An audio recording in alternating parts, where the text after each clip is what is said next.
The advice and opinions expressed by the host of Autism Live and her guests are meant solely as suggestion and should not be in any way construed as child-specific advice. The Center for Autism and Related Disorders advises working with a board-certified behavior analyst who has experience with autism before starting any intensive behavioral intervention. Any choices you make in determining your child's treatment are completely at your own discretion.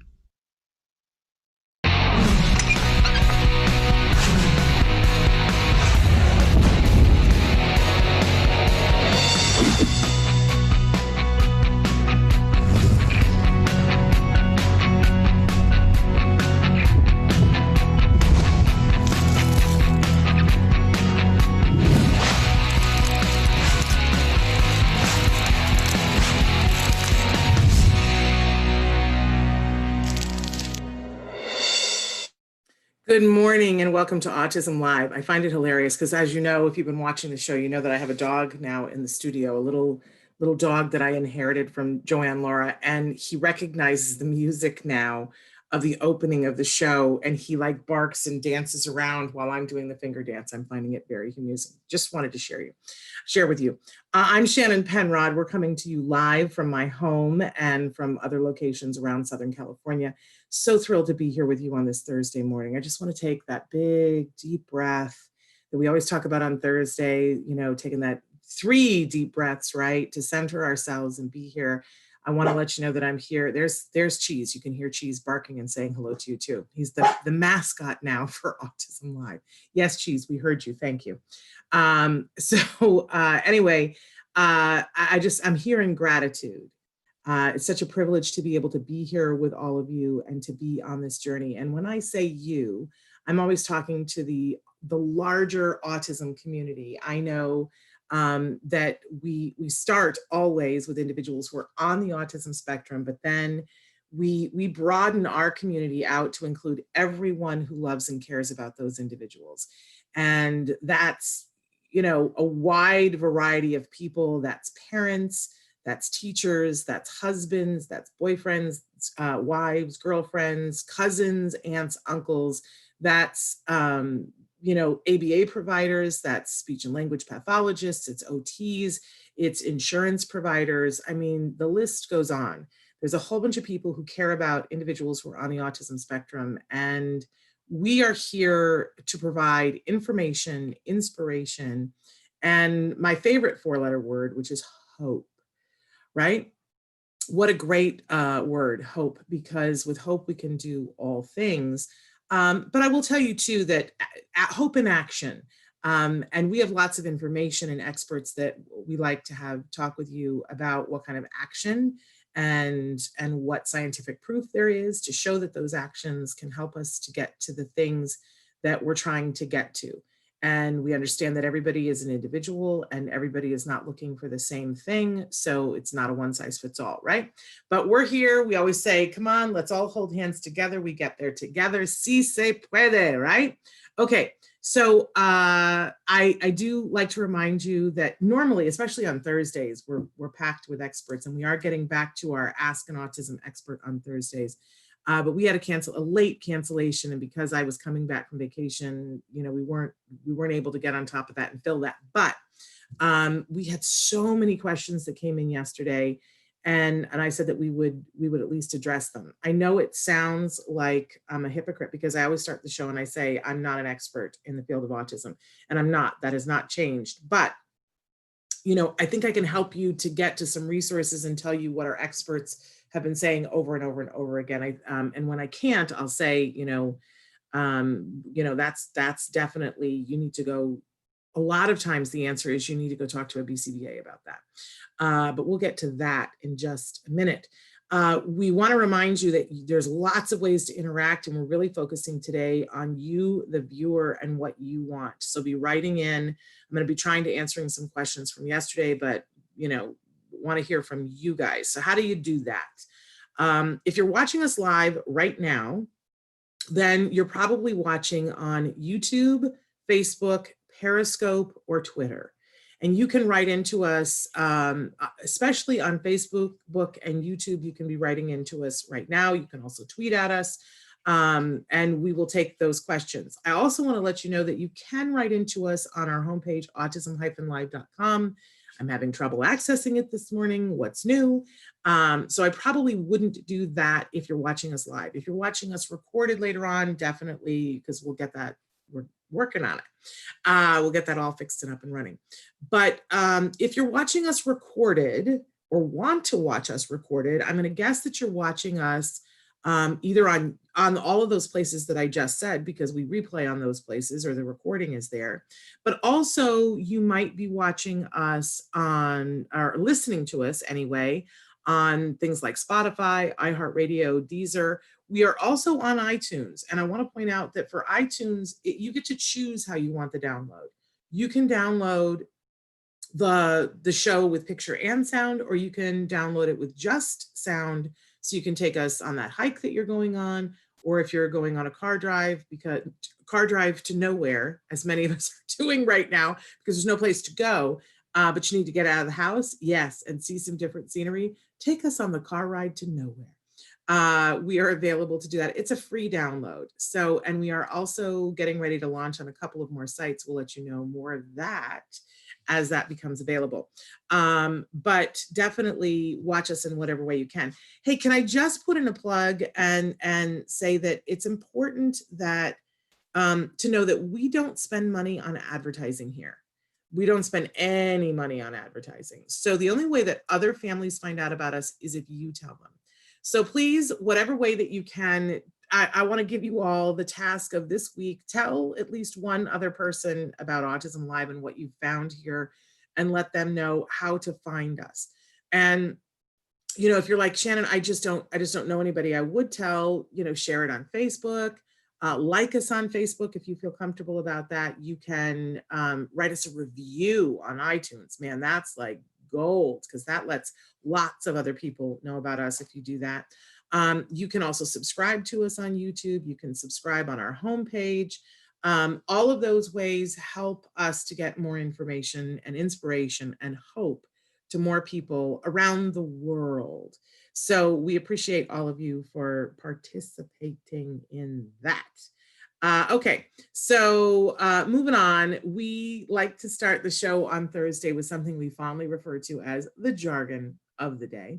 And we didn't get a chance to do this on Tuesday because we wanted to show you, we're turning Tuesday into Temple Grandin Tuesday. And we're either going to show you recorded versions of Temple Grandin, or once a month, we're going to have Temple live with us. And then that'll go into the rotation of the shows you've already seen, because we love some Temple Grandin, don't we? But so we didn't have time for jargon on Tuesday. So we are going to show you two jargon of the day today. So first up, by the way, we always have them sort of be theme grouped, or I try to be. So on Monday, we had SLP, which is a speech and language pathologist. So we're going to start today with the term OT. And, you know, when we do jargon, what we're trying to do is help you to understand these terms that people use as if everyone knows them, right? When you come into the autism community, whichever way you enter, thank you, Cheese. Cheese is getting a drink. Can you hear? Our mascot is loud today. But you come into the autism community, however you come in, as the boyfriend or the cousin or a teacher or the parent, right? And people start throwing these terms around as if everyone knows them. And it's crazy making stuff, right? So we try to give you, first of all, the actual definition, and I try whenever possible to make fun of those definitions, because that's really sometimes all they're good for. And then we give you a working definition and kind of talk about in context what the thing is, hoping that you at least have a beginning understanding of what it is. We're never hoping for you to have like the understanding where you could go take a test on it in that first moment, right? But you'll find that as you listen to the jargon terms more and you start seeing things in your life, eventually they start to click and you go, oh, that's what they were talking about. Okay. And when you do, you understand because it's just so much easier to use the jargon. Today is a case in point. It used to drive me crazy. People would use this term, well, you're OT, you're OT. I would go, what is an OT?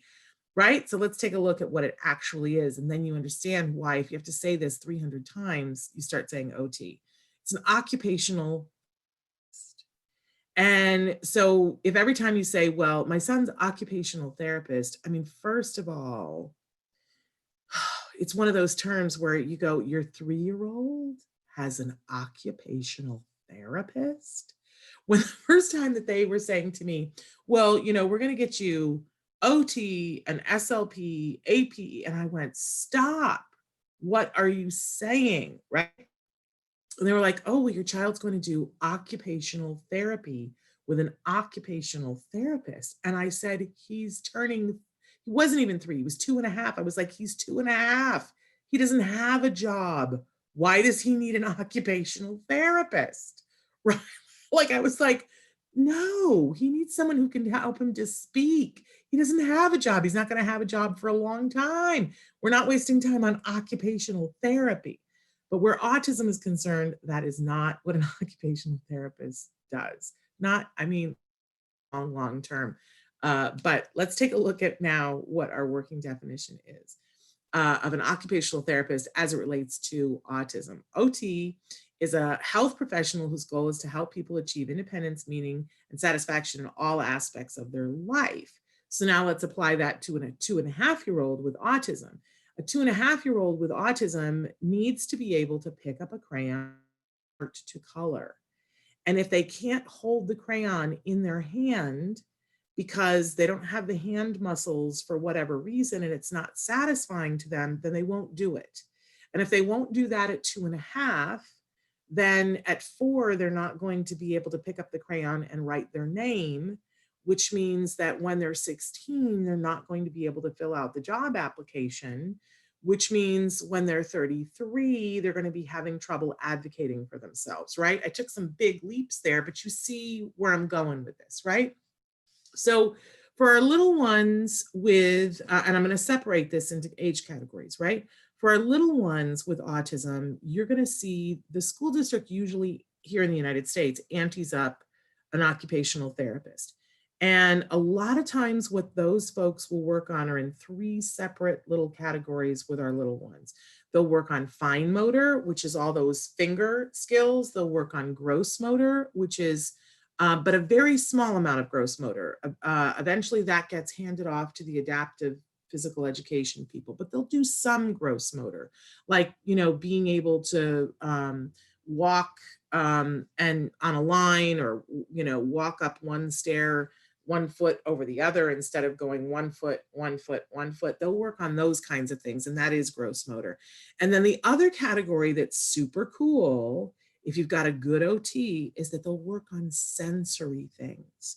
So a lot of our kids have sensory processing, I'm going to say issues, where either they're overactive or underactive, but they're having trouble regulating sensory things. So there's a noise that they hear that they're not able, like right now I can hear that our recycling truck is out in the front yard and picking it up. But I'm able to, when I'm doing the show, to focus on the show and not attend to that. Because in my brain, I can dial that sound down, if you understand what I mean. It's loud and I can hear it, but I can sort of tell my brain, don't pay attention to that, right? For some of our kids on the autism spectrum, everything is turned up to 11. Everything. And so you're trying to talk to them and the garbage truck is at the same volume as you talking, and they can't modulate it for themselves. And that's a sensory issue. They can't process the hearing. But then how about the kids that, they are seeking, like for whatever reason, they want to touch something. Their hands aren't good being without something in their hands. And so they're constantly touching stuff, or kids who are picking things up and tasting everything, right? So some of our kids are sensory seeking, some of our kids are not noticing sensory stuff. And sometimes that's because there's so much that they've tuned it all out. If everything is at 11, sometimes you go, "Phoom, I'm not listening to anything," right? So it's not that they can't hear it and that they can't attend to it, but they've chosen to retreat into their own world just for comfort because it's all dialed to 11. So these are all things that a good OT can work on. And this is sort of spectacular. And the OT can help us to put our kids on a sensory diet, sometimes they say, where my kid needed pressure. So he would, run into you. He would just like run up to you and run into you because he needed to feel that pressure and he didn't know how to get it. He would climb us like a tree because he would get on top of our heads. Because when he was on top of our heads, his legs were wrapped around our neck and he was, pushing on our heads. And for whatever reason, that was pressure for him. So, what we found and what our OT helped us to do is to realize that if we gave him pressure on a diet, a regular schedule, that he didn't need to climb us like we were a tree anymore. And so we would squeeze him and hug him and wrap him up like a burrito and squeeze him. And we wouldn't do it just with a blanket. Like our therapists would take our couch, never had the cushions on it. We had this big long chaise part of our couch, and they would take that cushion and wrap it over him and then, push down on it. And he would love it. And then he would be more productive for like the next hour. They could get more done because he wasn't seeking that, right? So, and then eventually our OTs taught us how to have him do that for himself. He would sit there and hold his elbows and squeeze his elbows so he could do that in second grade and not have to leave the classroom if he could regulate it for himself. So these are the kinds of things that a good OT can do. They'll help your child to be able to have the finger and hand skills to write. They'll help them to be able to eat, to be able to, hold the zipper, to bring the zipper up for the toilet training. Like there's a lot of things there. And also, anything that helps them to regulate so that they can do what their job of a 3-year-old is, which is to learn and to be able to learn. So they help to regulate all those things because they do have a job at 3 and it helps to build to the job later on. So never poo-poo the OT. The OT is a very serious and wonderful, wonderful thing. All OTs are not the same. And sometimes school OTs are very unimaginative sometimes. And they do a cookie cutter approach. I just want to open your world to the wonderful world of OT. And I always, whenever I talk about OT, I praise our dear friend Kara Kaczynski. She is known as the Pocket OT. And you can go on her website, thepocketot.com. I think it's just pocketot.com. And she has some books that are super fabulous that give you like a 1-page thing of something you can do with your kid that will help them with all the things we just talked about.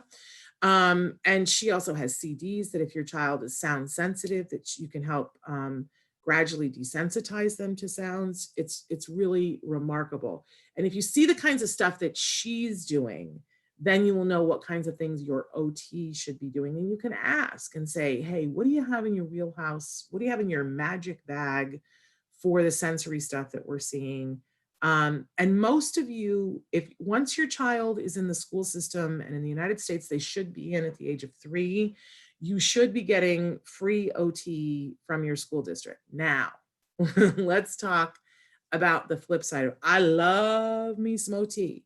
And I think what they do is vital and important to your child's program. Is it something that you can do and only do without ABA and get ginormous results with? And I'm here to tell you, you'll get some results, but if you do OT without ABA, you are missing the boat. And I know we have a lot of friends who are watching us in India and other countries, and I know that ABA is struggling in some countries to be there and to be viable, and it's expensive. I'm thinking of Saudi Arabia and a couple of other countries that you guys write from, where you've got OTs. And I don't want to diss those OTs. They are filling a vital, important service, but you've got to get the ABA component on top of it. It's like, you know, if I was thinking about this the other day and somebody said, well, I know you're not into the whole speech and OT thing because you're into the ABA thing. And I was like, that makes no sense whatsoever. That's like saying, I like dentists and I don't like orthodontists. That makes no sense whatsoever. They do different things. But if your child, you know, is not able, if you're in the place where you're looking for a speech and language pathologist and an OT, then it tells me more than likely your child has an autism spectrum diagnosis if you're here and looking for those things, which means you need ABA too. And if you are going to do just the speech and language and the OT, then you're going to come back in 10 years and you're going to go, why didn't I not get where, you know, people were talking that their kids got? And it's because you didn't do the OT. Or excuse me, you didn't do the ABA in conjunction with the OT. So I'm, you know, I always advocate do it all, but if you have a choice and all you can do is one, I'm sorry, do the ABA. School will be there later on for you to do the OT and you can do those things later on. I hate saying that because I'd rather you do them all. But if it's a choice and you can only do OT or ABA, hands down, I'm going to tell you my opinion, ABA. But I love the OT. All right. I don't want to be confusing. Okay, moving on. Do we want to go right to the other jargon? Or are we doing the question of the day, Traven? I don't know how we're doing this. Whatever's next, you put it up and I'll go with you. I don't know what we're doing. Here we go. Here we go. Question of the day. Okay, here's a great question that goes with the OT. What sound makes you smile? Like, we are all sensory people too, and there are some sounds that we love and other sounds we don't love, right? When my son was little, the sound of the garbage truck coming was his favorite thing under the sun. It's not my favorite sound, right? But I love the sound of my son laughing. Oh my gosh, I love the sound of my son laughing. I also love the sound of an acoustic guitar. Yeah, I mean, like crazy. I love the sound of an acoustic guitar. I love the sound of the wind, right? I love the sound of James Taylor singing. Like, that's it for me. What do you love? What sounds do you love? And have you, in this COVID emergency, bathed yourself in those sounds? Have you had the opportunity to have those sounds around you? Because your life has changed, your location of where you spend most of your day has changed. You know, they have things online that are called sound baths that are just, you go and listen and you know, it's like wind chimes. And I got one of those tongue drums for Christmas. I'll have to play it for you guys sometime. Where you just beat on it, it doesn't matter. It's all in the same key, so it doesn't matter. You can't do it wrong. That's a happy thing. We need to be bathed in sound sometimes because sound is one of our senses. Don't deny it. Okay, write into us and tell us what your favorite sound is. All right, moving on. We have a question of the day for you, and then I think we'll go back and do the other jargon because we're still working on Tuesday's jargon. So our question for today, bum, ba, da, bum. Here it comes, here it comes. Wait for it, wait for it. It's never coming. Admitting when something isn't working. That is our topic of the week. Boy, I feel like that's very apropos for me this week. You know, we keep having these, it's like layers of the onion, right? That we started out and we were just probably going to be at home for 2 weeks. And then it became clear that we were going to be home for a month, right? And then it became clear that we were going to be doing this and having the masks and social distancing for a couple of months. And now we've had this really rude awakening that we don't know how long we're going to be here for. This is not a temporary thing, and that we have to modulate and make some changes. And, you know, sometimes when you put a Band-Aid on something and it's working short term, you let it be. And then you realize, oh, that Band-Aid is not working. And I think everybody is in this boat right now. I especially want to say that there were a group of parents that when this started, and we had a question about this actually, about, because I was saying yesterday to somebody, you need to get the ABA therapy going. Some of you made the choice as COVID started that you were like, look, we're going to prioritize our health, our lung health, and we're going to isolate in place, and we're not going to go out, and we're not going to see other people. That's what my family did. But you guys have kiddos that are in the middle of interventions for autism. And some of you, and I understood and respected that some of you said, we're just not going to do anything right now. We're going to hunker in place, because you thought it was going to be 2 weeks. And then when you thought it was going to be a month, like some of you said, no, this isn't going to work. I can already see that things are going south. And many of you from the beginning that were CARD clients said, because CARD offered their clients and said, we'll give you a choice between 2 things in the very beginning. We'll come to your home when possible, or we will do telehealth with your child, but it may mean that you have to like be there and help as well. And I'm so proud of the parents who said yes to anything, and said, we're gonna keep on keeping on. And it was different circumstances for different people, right? Some people could only do telehealth, which I really respected. And what was crazy good was the parents who said, I'm going to do telehealth. I'm going to be there as a facilitator for my child. And then wrote back to us and said, oh my gosh, like I have learned so much, and I had no idea, I thought I knew what we were doing, but now I know what we're doing. And I, this is hard, but this is good.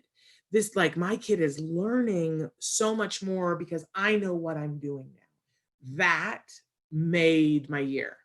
Because I'll take every grateful thing that I can for COVID, because heaven knows there's been enough bad, right? And to hear multiple parents saying this and saying, oh, okay, Shannon, now I get it. I get chills thinking about it, because I understand being in that spot. And I know what my life was before I was in that spot and what my life was after I was in that spot. And it's like you start seeing in Technicolor instead of black and white, and start seeing that hope that we were talking about at the beginning of the show. So totally applaud those parents, and their kids are making great progress. But a lot of you said, I'm not in a place where I can do this. I'm working from home. I can't be there to facilitate that telehealth. It wasn't going to work. And so we put that Band-Aid on it. And some of you said, I'm just not going to do ABA for a while. And some of you, your ABA provider said, we're not doing it. Well, that ship has sailed. And I just want to be the first person to say that ship has sailed. We are 4 months into this now, and we are at the precipice where if kids don't get ABA therapy, you're going to see your kids have already regressed, but it's going to start turning into, being hard to catch up. So if you are in that space, this topic is for you, because it's time to take the Band-Aid off and say, what are we doing? Now, you got to look for solutions. If you're a CARD client, then now you have 3 choices in some cases, not in all cases, because the centers have reopened for some of our kids in some of our locations, and more are opening in August. But it's not the right solution for every kid, and we have to be honest about that. But at CARD, you've got the three possibilities. You can do the telehealth. You can have somebody coming to the house when possible, or when possible to do the center. And CARD works it out per individual family. And some people are doing a hybrid where they're only having one therapist come to the house. They're not having a whole team of therapists, because we're minimizing the risk, right? So they're having one therapist come to the house, but they're also doing telehealth sessions so that they can get that generalization piece in from other therapists. And what I love is that the first session they do with a therapist there, so you get to learn and see what it looks like, and it's good stuff. So for those of you who wrote in yesterday and said, we're not getting ABA, we're not, it's time, we got to pull this Band-Aid off. We got a solution, get in the solution minded, whether it's you have to do it, but we have to prioritize this. You don't want to come out of COVID with your child worse than when you started, right? There's a whole lot of things we can't do in COVID, but there's a whole lot of things we can do, and we got to get into that mindset. So I'm asking you, what's working, what isn't working? And if it's not working the way you've got ABA set up, let's get after that. Let's definitely do that. Okay. All right, so it's time. We're going to move on to jargon 2 of the day. You ready? So our jargon, which fits in very well with what we're talking about, is BCBA. I know it's alphabet land and you go, the what, the what, the where, BCBA. And if you mangle this and you call it the BACB, it gets confusing because there are things that are other initials. But so try to learn this one because this is your lifeline. BCBA, and let's go on to our actual definition. A BCBA is a board certified behavior analyst. And let's not waste any time at all. Let's go on to our working definition so that you understand what these people are and who they are and what they do. A board certified behavior analyst is someone who is trained extensively in the application of the principles of ABA. I know, more letters. So remember that ABA is applied behavior analysis. It is the gold standard of treatment for autism. It is not solely an autism treatment. Here's where it gets confusing. ABA was around for a long time. It's a science. And then we discovered that ABA was effective in treating autism. The first study came out in 1987. Ivar Lovaas found that it was not only effective, it was wildly effective if you did enough of it often enough. Good quality ABA. This is what it has led to us having insurance cover ABA, is because it's effective. However, it's effective in different amounts, different prescriptions. I always like to remind you guys of that. So at a certain point, people started en masse doing ABA treatment with kiddos on the autism spectrum. And it was expensive because it takes a lot of time. And at a certain point, it became clear that there needed to be a designation of someone who was qualified to design the program. These people are the architects because it's so individual. The BCBA is somebody who looks at it at one individual. When we're talking about it for autism treatment, they look at one individual and they go, here's what this person needs to learn in order to have a fuller, richer life, and here's how we're going to teach it. Now, it's important to note that there are BCBAs who don't know anything about autism, that they didn't go to school for autism. Maybe they know a little bit, maybe they took one class, right? But that being a BCBA doesn't mean that you're an expert in autism, is what I want to say. So there is a board that regulates, and people have to take coursework, a certain amount of coursework, and then they have to graduate from that coursework, and then they have to sit for an exam where they have to prove their knowledge of ABA. That does not mean that they are experts in autism. So, but there is a list that the BACB, I think I got that right, keeps, BACBA, I don't know. Now I'm lost in alphabet land. That they keep a list of who are the people who have passed this test. And in order to be a BCBA and to hang out that license, you have to have passed the test, right? But I always say, so, and insurance won't pay for your treatment usually unless you have BCBA on your case. They want to make sure that there's an expert there. But it's your job as a parent or as a teacher or whoever is the person to know, is this a person who's experienced with autism and experience with the type of autism that your child has? I will say, I love me some BCBAs. Can I just say how much I love me some BCBAs? Because I think these people are the people who change the world. But they're not all created equal. I love to go to BCBA events and meet all the BCBAs.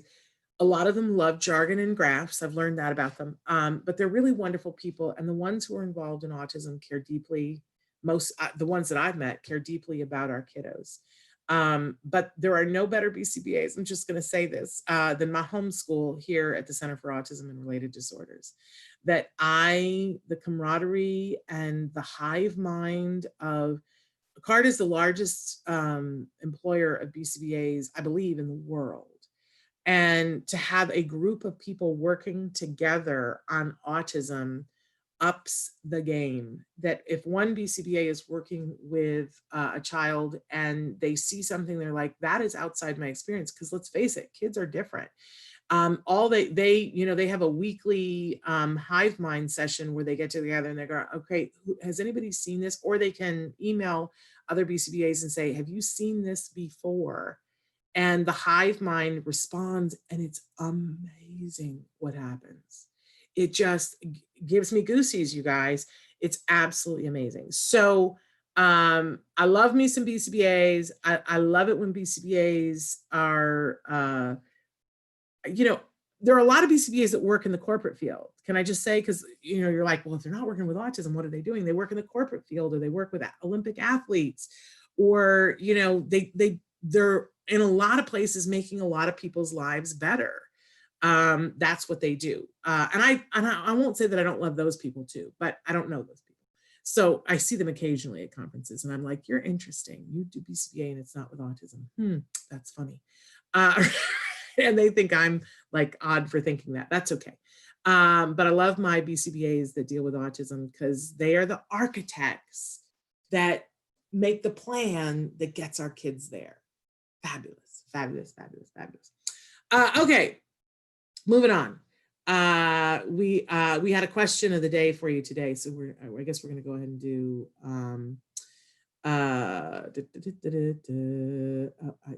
Sorry, I didn't see what the question was, and it all went away. It doesn't matter. We're still on the topic of the day. I want to see what we're saying. So in India, OT is expensive and not free. We have to train parents. We focus more on parent training, and that is super and fabulous because I think parent training is the center of everything everywhere. I do not like that here in the United States with insurance, that it made it possible for some parents to think, oh, I just have to drop my child off for the center. That ain't it, kid. That ain't it. That is not what it's going to get it done. So that's why I was trying to be careful about saying that, I love that right now there is such great OT in India specifically. And we've had people on the show to talk about the great OT that is happening in India. And I love that you're doing the parent training there. I just want there to be more ABA there. I'm just going to be honest about that. Okay, thanks a lot for the knowledge and expertise which you are sharing on this platform. I'm new here. I'm a clinical psychologist from India. Well, I am so glad that you are here. And what an interesting day to join us when I brought India up. So, okay. Yeah, no, you're right, Traven. I did want to move on. So it's all right. In FBI. And I want to know, did you mean to write in FBA? Or what did you, the director, oh, I see what you meant. The director of my old job worked for the FBI as a BCBA. Thank you. Yes, BCBAs work in places in the government too for the FBI. That's so funny because when there's a jargon term FBA, a functional behavior assessment, and I would always call it the FBI, and they would always make fun of me. Okay, so what I want to do now is switch over to answering questions, some of which we had yesterday. And then I want to start with the poor person who yesterday was like, I asked my question and it did not get asked.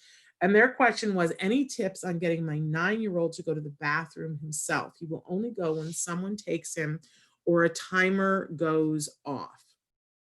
And, I just want to send you some love and say that it's all relative, right? We all talk about, we all want to arrive, right?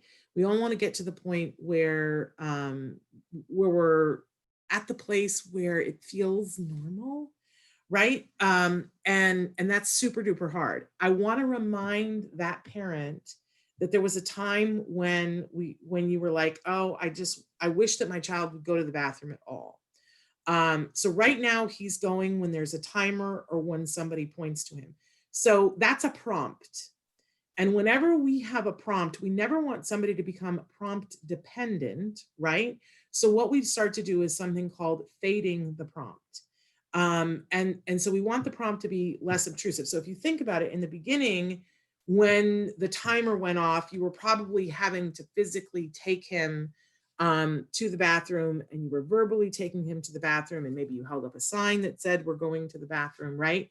So now it's just a matter of taking the prompts that you have and minimizing them.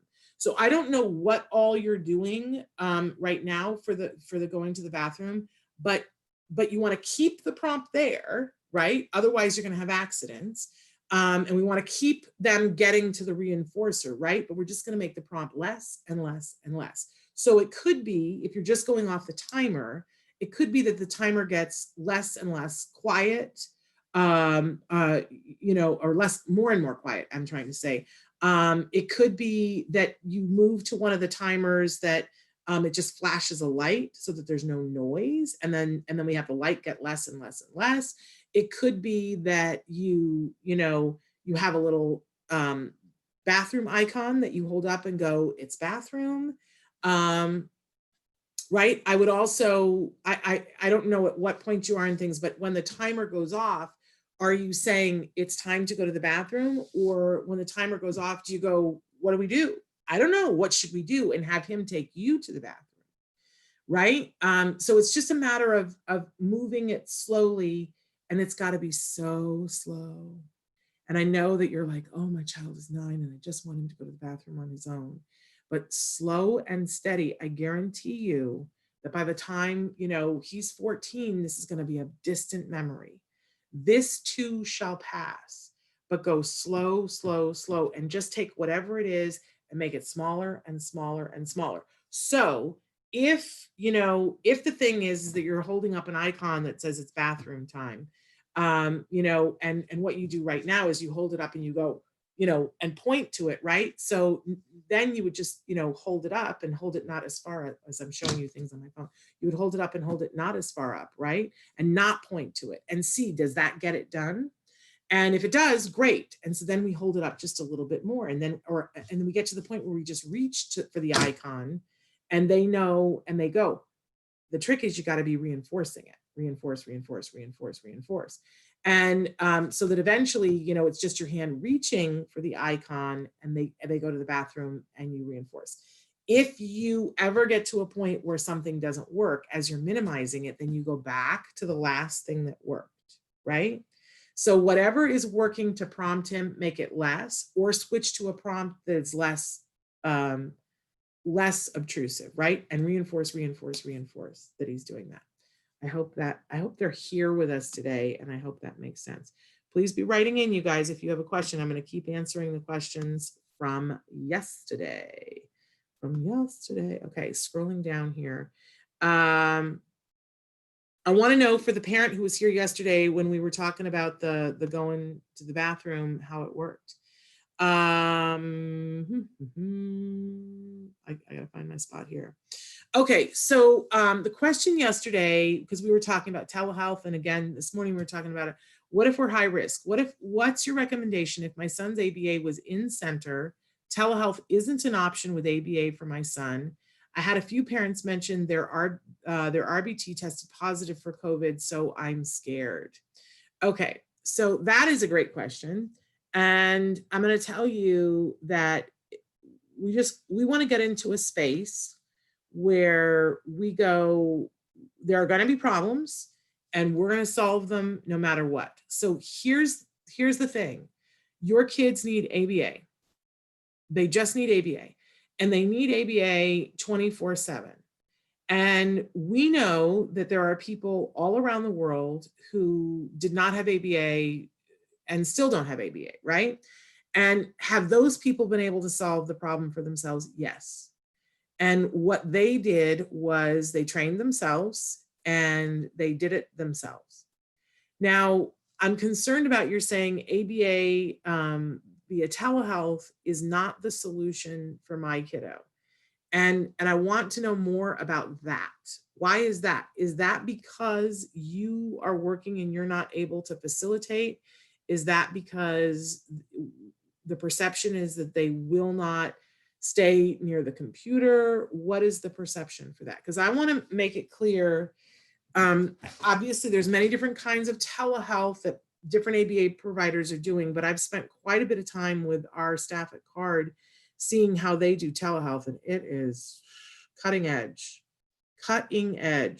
And because they have all kinds of things to keep the kiddo interested. And for the parents who are afraid, I want to make sure that you realize when this is done right, you're not having to do anything but facilitate. You don't have to come up with the lesson plans. You only have to do what the person on the screen tells you to do. So if I'm, the child is here, I'm going to have my lotion be the child, and I'm the parent, and I'm the person is on the computer screen, and they are talking to my child, and they say, okay, now we're going to do X, Y, and Z, and they're going to say, touch the red one on the screen. And they're going to say to you, can you pick up his hand and touch the red one and now give him tickles? They're going to tell you exactly what to do. You don't have to be the genius. You don't have to figure it out. But for some of our, especially our little kids or our kids who need more support, the parent does have to be there and be the facilitator, but you don't have to be a genius. You will find that you will learn and you will become a genius. But that is how they are. So the parent becomes the facilitator, not the therapist, and not the BCBA. I just want to make sure that people know that, because I think there were a lot of people who said my child is not going to be able to do telehealth. And then they discovered that their child could do telehealth. And if you are at high risk, I support you in your right to stay home and to just be home. But we got to get long-term strategy specific here. And I think you either have to learn this yourself or you got to create a pod. And we're going to be hearing more about this in the coming days about how people create a pod. So, you could talk to your ABA provider and say, I want to create a pod with a therapist. I would, and talk to them, be frank with them about how you want to do that. At CARD, they did this in some respects, that it's just one therapist going to one family. And families had frank conversations with the therapist and said, here's how we're social distancing. How are you social distancing? And when those two things met and went well, you have a pod. It's a social agreement that this is how we social distance. Now, does it mean that no one can ever have anything bad happen? No, but you got to figure out what your risk level you're willing to take, and you can't sacrifice the ABA. We've had many parents that through this have gone through and taken the RBT courses so that they will know how to do it. And we have parents who are training family members to be able to do this. It's all hands on deck, whatever it takes. Who's in your pod? Is there anybody else living in your house that you can train? Because we got to keep this moving in the right direction. Thanks a lot for the knowledge. Okay. No, I don't have. Okay. I thought somebody had written something new in. Okay. Does that help? Because you just got to get into the mindset. We've talked before on the show about that life's little instruction booklet where it said, if you're going after Moby Dick, you got to pack the tartar sauce.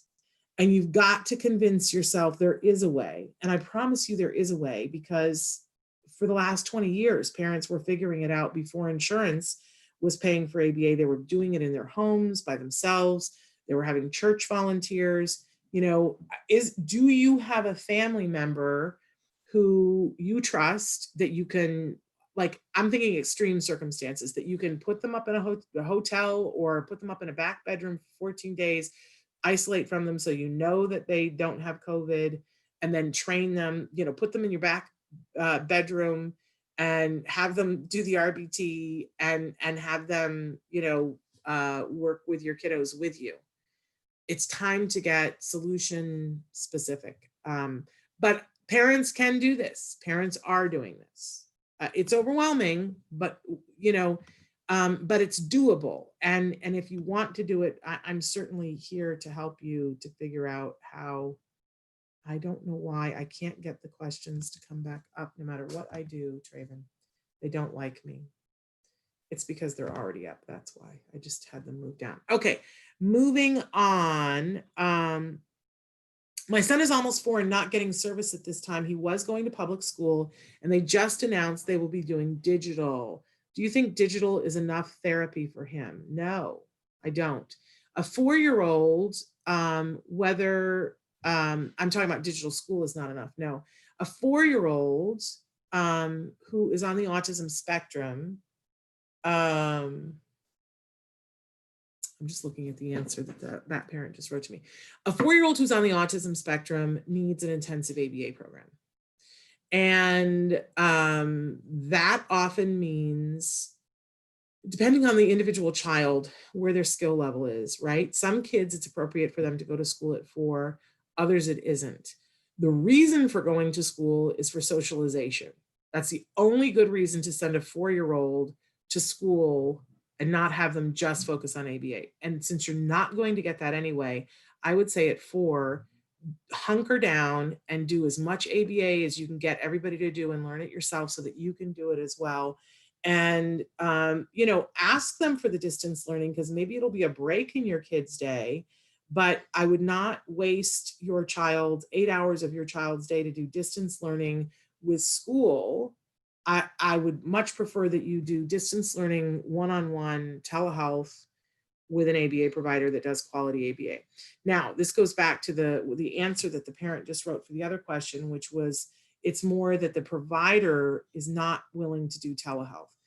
I would ask you to go back and ask them now, because a lot of ABA providers in the beginning of COVID freaked out and said, we have to close. And we can't do telehealth. We can't do telehealth. We don't know how to do telehealth. We don't know what we're doing. CARD was about 7 steps ahead, because CARD has been doing telehealth for years. Because when people found out what CARD was doing, they wrote to CARD and said, I live in Jakarta.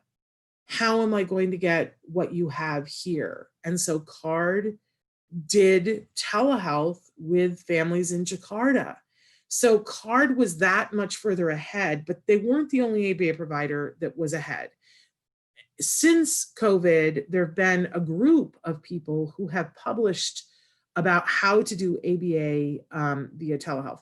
So even if your ABA provider was one of those providers that had never had experience doing that, the information is there for them now. And from a standpoint of self-preservation, I'm going to guess they're willing to do it now. So check back with them. And if they say they're still not willing to do it, I just have to lovingly say to you, it's time to jump ship, because this isn't working. This is that Band-Aid we were talking about at the start of the show. Any ABA provider who thinks it's okay for your child to go 5 months without services and still isn't making an effort to find a way to accommodate your needs, I don't know what they're doing. I don't mean to be mean, but it's like you got to wake up and sniff the coffee if you're an ABA provider, and figure out, if your job is to help these kids, there's more than one way to do things. Yes, is there a better way? Can we all agree that someday when it's all safe, and let it be soon, please, when it's all safe, yes, it's better. It's better if you've got somebody one-to-one right there in the same space working with your child. Of course, that is better. But is it better to have nothing? Telehealth studies are pouring in showing it's effective. So, we much more effective than doing nothing. So much, much more effective than doing nothing. And in the beginning, a lot of people were saying, well, maybe it'll just be a placeholder and keep kids from regressing. Okay, well, that's been proven that that's been done. But I'm telling you that I have seen and heard of kids who are making tremendous progress. Not little progress, tremendous progress. So fight with your ABA provider nicely. Call them and say, hey, are you doing this? If you need to see those studies, write to me so I can hook you up with the studies that they're doing, the things that they've been publishing about telehealth for ABA, so that you can take it back to your ABA provider. But if you're at the point where you're having to talk them into something that is considered an industry standard right now, I would start looking at another ABA provider. I don't mean to be mean about that, but I would. Okay, back to the questions. Sorry. Good heavens, it's like I don't know how to work my own computer. Uh, I can't get the thing to do what I want it to do. It's so frustrating. Where? Okay, here we go. All right, no, I think I'm at the bottom of those questions, and we've got just a couple of minutes left. So Traven, do I have any questions left on Facebook? Here we go. I cannot allow anyone in my home. I know I can facilitate it because I am an RBT, but I didn't want to go to a new provider. I understand that, but then I would massage them. I would massage them and say, hey, how about if I'm your guinea pig and let's do telehealth with my kid. You know, I can facilitate it because I'm an RBT, and come on. And then, let me be your guinea pig and let's do this. And ask for the therapist that you want, because clearly the reason why you don't want to switch providers is there's somebody there that you like working with and that's helping your kiddos. So ask for that provider and say, let's do this together. Like, that's what I mean by getting in that mindset of we're going to solve this no matter what. And say to them, that the insurance companies, well, here's the other thing. Is your provider, is your insurance still allowing for telehealth? Because a few people were allowing it for a short period of time and then stopped. Is your funding source still paying for telehealth? Because if they are, it should be an easy sell to your provider to say to them, I will work with you on this. Give me the therapist. Let's go. And say to them, give me 40 hours and come on, let's do this together. If your funding source won't pay for telehealth, then there's another step in there where you need to lobby your funding source and say to them, I need an exception to the rule. I have extenuating circumstances. And my child, you need to be able to provide my child this service. Other people are doing it, and lobby your funding source. Your yes, I'm assuming that is that your funding source is paying for it. Then I would call up the ABA provider that you love and say to them, come on, let's go on this walk together. You'll be helping them. They need to stay in business, and they're turning down a whole other avenue of helping their kids right now. And none of us think that this is going to be over anytime soon. So I would, and because you're already an RBT, you can facilitate it. You're going to be spectacular. So that's what I would do. All right, let's talk a little bit about tomorrow. Tomorrow we have Let's Talk Autism with Shannon and Nancy. Nancy Alsbaugh Jackson will be with me, and our fabulous guest is Kathy Gott. Kathy is one of those veterans from the autism community who has been pivotal in so many things. She was instrumental in starting Danny's Farm. She was instrumental in starting and being involved in some of the really good quality group home situations that are available in Los Angeles. And she is working on a new project that's called The Village, which I think is going to blow everybody's mind. And she's going to be with us tomorrow to talk about that. I want to talk about a couple of things that we've got coming up. A week from today, we are going to be welcoming Evelyn Gould back to Autism Live. She was a regular many years ago. She's now Dr. Evelyn Gould. She left on her merry way to go become a doctor and to become more well-versed in ACT, acceptance commitment therapy.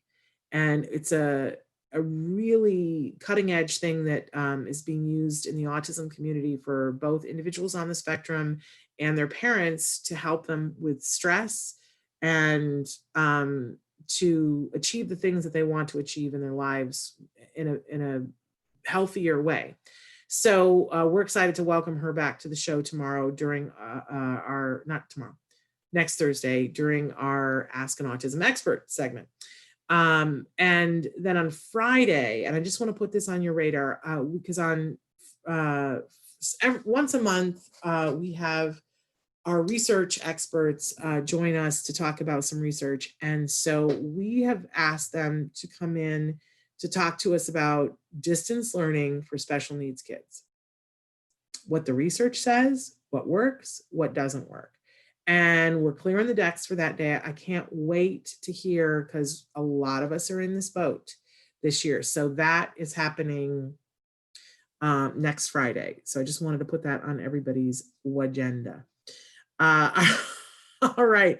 I just adore all of you, and I appreciate you being here and appreciate you being patient, because I know that sometimes we don't get to everything, but I'm glad that you are here, and welcome to those of you who are here for the first time. We're back tomorrow, same time, same bat channel, and again, talking with Kathy Gott about this new way of looking at things, the village. You're going to be really excited to hear about it, and Nancy will be here, and we will probably cover some news as well. So that's all happening tomorrow. And always, don't forget, like our shows, like us on Facebook, subscribe for the newsletter so that you know what's coming up. We're about to update that. If you had given us your email and you're like, I'm not getting the newsletter, that's about to change. And we appreciate your patience. We've been running on a skeleton crew around here. But anyway, we're out of time. I adore you all. I will be back with you tomorrow. Until then, give your kiddos a hug from me and one for you too. Bye-bye for now.